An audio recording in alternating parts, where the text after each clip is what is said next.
ఇప్పుడు ప్రార్థన చేయమనుందా? ఇప్పుడు చెప్పాలి మీరు, సరిపోద్ది. చూడండి, ప్రార్థన చేయమనుందా? అది దేవుడు అనుజనులు చాలా బెస్ట్. అనుజనులకు దేవుడు తెలియక ఎన్నో తప్పులు చేస్తారు, దేవుడు వాళ్ళని క్షమిస్తాడు. నేను ఎప్పుడు ఛాలెంజ్ పెడతాను ఈ మాట. తెలియక చేసిన తప్పులు దేవుడు క్షమిస్తాడు, గ్యారంటీ. ఈ క్రైస్తవులు అన్న వాళ్ళు మందిరానికి వెళ్తూ ఉండి, ప్రార్థన తెలుసుండి, బైబిల్ చదువుతూ ఉండి, మళ్ళీ అక్కడ కచ్చూపులు కట్టి, అక్కడ పసుకొమ్ము కట్టి, అక్కడ ఏవేవో కోతెలిగించి,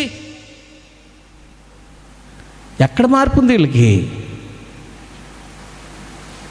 వీళ్ళు తెలుసుండి చేస్తున్నారు వీళ్ళు విగ్రహారాధన. అది ఎక్కడది? మరియమ్మ చర్చికాడ. బైబిల్లో మరియమ్మ గురించి ఒక్క మెట్టు నాకు చూపించాలి. మరియమ్మకు ప్రార్థన చేస్తే అక్కడున్న దైవజనులు అక్కడ అలా బిజినెస్ జరుగుతుందంటే పట్టించుకోలేదంటే ఆయన కూడా ఏం తెలియదు అనుకోవాలి మనం. నా చర్చికాడ అలా జరిగితే వాళ్ళని బయటకు రోడ్డు మీద ఈడ్చేస్తా, నేనే ఈడ్చేస్తా బయటికి అలాంటివి కడితే. యేసు ప్రభు ఇక్కడ గొర్రెలు ఏంట్రా, ఇక్కడ మేకలేంటి, పావురేలు ఏంటి, డబ్బులు మార్చుకోవటం ఏంటి, ఈ యాలం పాటలు ఏంటి, ఈ బిగినీస్ ఏంటి, ఈ మందిరము అనుజనులుగా ప్రార్థన మందిరము అని గొవ్వల్ని, పావురేల్ని, ఎద్దుల్ని, ఆవులని, గొర్రెల్ని, మేకలు ఇప్పి కొరడాతో కొట్టి బయట తోలేశాడు, హెచ్చరించాడు. ఎప్పుడైనా జరిగిందా? కొరడా తీసి హెచ్చరించాడు. పక్షులతో సహా, మృగాలతో సహా మనుషులు హెచ్చరించాడు. అక్కడున్న దైవజనులు మంచోళ్ళ చెడ్డలా తెలీదు. ఆ ఆవరణలో బిగినెస్ జరుగుతుందంటే అతను కూడా ఏకీభవించాడంటే కాదా? ఏకీభవించడం చెప్పగలదరా? ఏకీభవిస్తే ఊరుకున్నాడు. ఏకీభవించకపోతే ఏం చేస్తాడు? ఆ చెట్లు కట్టనివ్వడు, అక్కడ కొవ్వొత్తులు ఎలగనివ్వడు, అక్కడ ఉప్పు పెట్టడు. అందరు దైవజనులు అనుకుంటారు మీరు, మరి అందరు దైవజనులే. అక్కడ వాక్యమే నెరవేరాలి, కానీ మనుషులు ఆకర్షించుకునే పనులు చేస్తే వాళ్ళకి దేవుని రాజ్యం దొరకదు.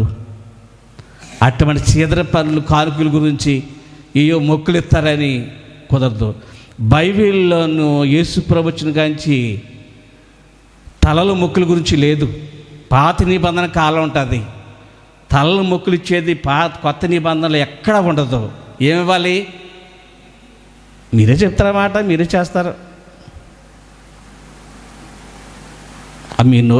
వాళ్ళ నోరు ఎంత కంపో. హృదయం ఇమ్మన్నాడు దేవుడు, మా తలంటికి ఎందుకు ఇస్తున్నావు? యేసుప్రభు గుడి దగ్గరికి బొమ్మ దగ్గరికి దండం పెడుతున్నావా? మరియా దగ్గరికి దండం పెడుతున్నా, యేసోద దగ్గరికి ఎందుకు దండం పెడుతున్నా, శిష్యుల బొమ్మ దగ్గరికి దండం ఎందుకు పెడుతున్నా? నేను పెట్టమని బైబిల్లో ఉందా? పెట్టమన్నాడు. సిమోను బొమ్మలకు దండం పెట్టమని చూపించు. మరియమ్మ వల్ల నీకు ఏదో జరుగుతుందని ఒక కచ్చను చూపించు.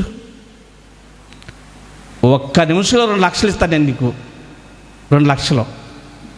మరియమ్మ వల్ల నీకేం జరుగుతుందంటే, మరియమ్మ గారి బంధువులు అనుకుంటా వివాహం జరుగుతుంది, ఆవిడ ముందే ఉంది అక్కడ. శిష్యులను యేసుప్రభు వెళ్ళారు, అక్కడ ద్రాక్షరసం అయిపోయింది బాబు అన్నది. తర్వాత ఏమన్నాడు యేసుప్రభు? కుమారుడికి చెప్పింది. ఈ మాట మన అందరూ తెలుసు, తెలియక నేను చెప్తాలా? అమ్మ, నాతో నీకు పని ఏంటి? నా సమయం ఇంకాను. ఆ మాట ఎందుకు చెప్పాడైనా? ఆమెకు అధికారాలు లేవు బాబు. ఆయన చెప్పినట్టే చెయ్యండి. ఎవరు చెప్పినట్టు? యేసు ప్రభు చెప్పినట్టే, దేవుడు చెప్పినట్టే చెయ్యండి అని శిష్యులతో అంది. నేను చెప్పినట్టు చేయకండి. సిగ్గుపడిపోయిన తల్లి మరియమ్మ. నేను పొరపాటుగా మాట్లాడను. ప్రపంచంలో ఉన్న స్త్రీల కంటే ఆమె ఎంత ఎత్తులో తెలుసా? ఆకాశం ఎత్తులో ఉంది, హల్లెలూయా. మేఘం ఎత్తులో ఉంది, హల్లెలూయా. అటువంటి స్త్రీకి గురించి ఎక్కడ లేదు. అంత ఇలువైన స్త్రీ నేను చెప్పుతున్నా, ఆమె పొరపాటుగా మాట్లాడు. దేవుడి మట్టికి కాదు, పవిత్రుల్లో, పరిశుద్ధతలో, నీతిమంతి విషయంలో దేవుడికి హృదయంలో స్థానం ఇచ్చిన స్త్రీల్లో భూమి మీద ఎవరును. ఆ స్త్రీని మనం ఎంతగానో ప్రేమించవచ్చు, ఆమెను వర్ణించవచ్చు, కానీ అందరికీ మరియమ్మ నీ కొడుకుతో చెప్పిన ఆస్వాదించవా అంటావా? వాడికి లేవు అధికారాల్లో. పాస్టర్ దగ్గరకు చెప్పడానికి మీరు అలాగంటే ఏమంటాం? మా ప్రార్థిస్తానని మీరు ప్రార్థించండి, అది దేవుని చిత్తం అంటాం. అలాంటి గురించి ప్రార్థన చేయకు, ప్రార్థన చేయకము, వారి నిమిత్తము మొరపెట్టకము. అబ్బా, ప్రార్థన చేయకము, మొరపెట్టకము, నేను వినను. చదవనమాట.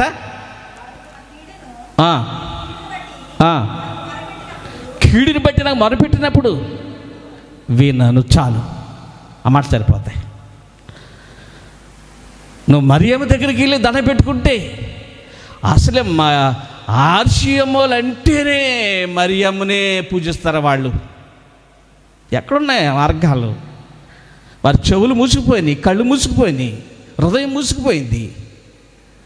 మరియమ్మని ఎవరు దూషించరు. మరియమ్మ మంచి స్త్రీ. యేసుప్రభుని జన్మించి యేసుప్రభు చోటిచ్చింది అని భూమి మీదకి వస్తాకి. చాలా పవిత్రాలు. ఆ తర్వాత వివాహం, ఆ తర్వాత భర్తతో ఉంది, పిల్లలు పుట్టారు. ఆమె దగ్గరికి వెళ్ళి ముక్కులా, ఆమె దగ్గరికి వెళ్ళి నువ్వు దండ పెట్టుకుంటామా? ఆమెను అడగమని చెప్పుతామా? మీ అబ్బాయి దగ్గర చెప్పు, నాకు ఏం కావాలని. సిగ్గు లేదా, బుద్ధి లేదా? వాక్యం అంటున్న వాడికి జాగ్రత్త. అసలు ఆ సమయంలోకి దేవురాజ్యం దొరక నాకు తెలీదు ఆ విషయం. యేసుక్రీస్తుని తప్ప ఎవరిని మనము ఆరాధించకూడదు. యేసుక్రీస్తుకి భూమి మీద సర్వాధికారం ఎవరిచ్చారు? తండ్రి ఇచ్చాడు. ఆయన తప్ప ఎవరును మనం మొక్కకూడదు. మీకు చూటుగా చెప్పాలని దేవుడికి నాతో చెప్తున్నాడు ఈరోజు. ఎంతకాలం చేసి పని ఏంటి? నీకు రావాల్సి రాకపోతే ఏడుపు ఏంటి?